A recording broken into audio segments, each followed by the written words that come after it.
আসসালামু আলাইকুম। শুভ সকাল। সবাইকে অভিনন্দন।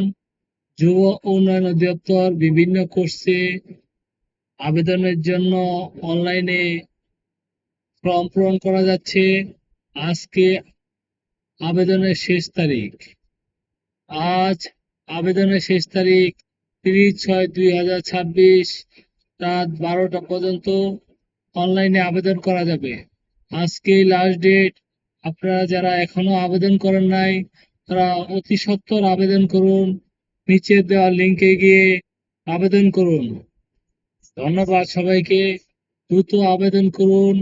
বিভিন্ন course, computer basic and ICT application, electrical house wiring, electronics, refrigeration আর এয়ার কন্ডিশনিং, পোশাক তৈরি, গবাদি পশু, হাঁস মুরগি পশুপালন, এই ধরনের বিভিন্ন কোর্স নিয়মিত দেশের 64 জেলায় কোর্সগুলোর আবেদন করা যাচ্ছে। যাদের বয়স 18 থেকে 35 তারা আবেদন করতে পারবেন। আজই আবেদনের শেষ তারিখ। আর হেলায় সময় নষ্ট না করে আবেদন করুন। প্রতিটি কোর্সে দৈনিক যাতায়াত ভাতা রয়েছে। হাজিরার ভিত্তিতে এই যাতায়াত ভাতা দেওয়া হবে এবং অনলাইনে সার্টিফিকেট, আন্তর্জাতিক মানের সার্টিফিকেট দেওয়া হবে। দ্রুত আপনারা আবেদন করুন আর এই ভিডিওটি শেয়ার করে দিন যাতে আপনাদের বন্ধু বান্ধবরা আবেদন করতে পারে। ধন্যবাদ সবাইকে।